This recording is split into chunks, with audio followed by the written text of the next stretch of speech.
மங்களாசாசனம் செய்வது அப்படிங்கிறது யாரெல்லாம் பண்ணுவாங்க அப்படின்னா, பன்னிரு ஆழ்வார்கள் பண்ணுவாங்க. அதுக்கப்புறம் ஆச்சாரியர்கள் பண்ணுவாங்க.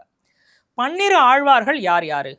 எப்படி சைவத்துல நாயன்மார்கள் இருக்காங்களோ, அது மாதிரி வைஷ்ணவத்துல பன்னிரு ஆழ்வார்கள்.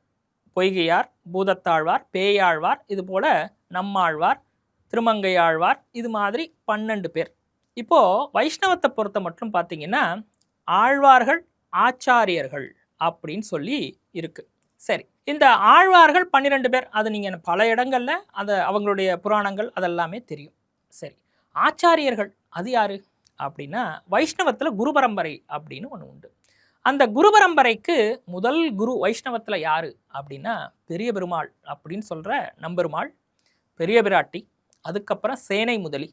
சேனை முதலியுடைய அம்சமாக அடுத்து பிறந்த நம்மாழ்வார். நம்மாழ்வாருக்கு அடுத்து நாதமுனிகள். நாதமுனிகளுக்கு அடுத்து உய்யகொண்டார். உய்யகொண்டாருக்கு அடுத்து மணக்கால் நம்பி. மணக்கால் நம்பிக்கு அடுத்து ஆளவந்தார். ஆளவந்தாருக்கு அடுத்ததாக பெரிய நம்பிகள். பெரிய நம்பிகளுக்கு அடுத்ததாக ராமானுஜர். ராமானுஜருக்கு அடுத்ததாக பெரும் புரட்சி வைஷ்ணவத்தில் தோன்றியது. அது என்ன புரட்சி அப்படின்னா, ராமானுஜருக்கு திருமுடி திரு அடி அப்படி சம்பந்தம், ஆச்சாரிய சம்பந்தம் என்று சொல்வார்கள். எப்படி பிஃபோர் கிறிஸ்ட் ஆஃப்டர் கிறிஸ்ட் அப்படின்னு நம்ம பிரிக்கிறோமோ, அதுபோல வைஷ்ணவத்தில் ராமானுஜருக்கு முன் ராமானுஜருக்கு பின் அப்படின்னு கூட பிரிக்கலாம். சில பேர் அப்படியும் பிரிப்பாங்க.